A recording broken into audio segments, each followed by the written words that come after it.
Pots ecosystem के अंदर अपनी वैल्यू क्यों बढ़ा सकता है? इसे समझने के लिए हमें सिर्फ टोकन की कीमत नहीं देखनी चाहिए। हमें यह समझना चाहिए कि पॉट्स बीटीसीबी पूल के पीछे कौन सा मैकेनिज्म काम कर रहा है। पहला कारण है डेली डिफ्लेशन मैकेनिज्म। हर दिन पॉट्स बीटीसीबी पूल में 0.5% डिफ्लेशन मैकेनिज्म लागू होता है। इसका एक हिस्सा बर्न किया जाता है और दूसरा हिस्सा सिस्टम के एक्टिव यूजर्स में डिस्ट्रीब्यूट किया जाता है। इससे सप्लाई कम करने में मदद मिलती है और साथ ही कम्युनिटी के अंदर इंसेंटिव भी बना रहता है। दूसरा कारण है पीबीएम सिस्टम। जब यूजर्स विड्रॉल करते हैं तो उन फीस का एक हिस्सा बीटीसीबी खरीदने के लिए इस्तेमाल किया जाता है और लिक्विडिटी पूल को मजबूत करता है।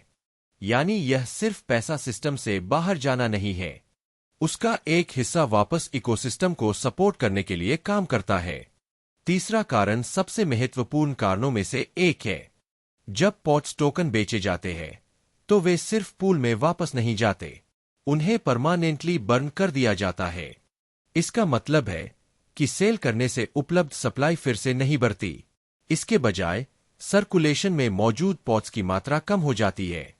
और चौथा कारण है बीटीसीबी से मिलने वाला इनडायरेक्ट सपोर्ट। अगर समय के साथ बिटकॉइन की वैल्यू बढ़ती है तो पूल में मौजूद बीटीसीबी हिस्सा पूरे इकोसिस्टम की स्ट्रक्चर को और मजबूत कर सकता है।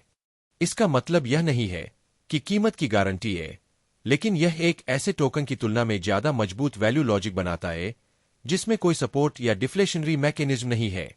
इसलिए जब हम पॉट्स की बात करते हैं तो हम सिर्फ स्टेकिंग या बॉन्ड्स की बात नहीं कर रहे होते, हम एक ऐसे सिस्टम की बात कर रहे होते हैं जिसे डिफ्लेशन, बर्न, लिक्विडिटी और पूल के अंदर सपोर्ट के साथ डिजाइन किया गया है। पॉट्स सिर्फ मार्केट हाइप पर निर्भर नहीं करता, इसका लक्ष्य अपने मैकेनिज्म के माध्यम से वैल्यू बनाना है।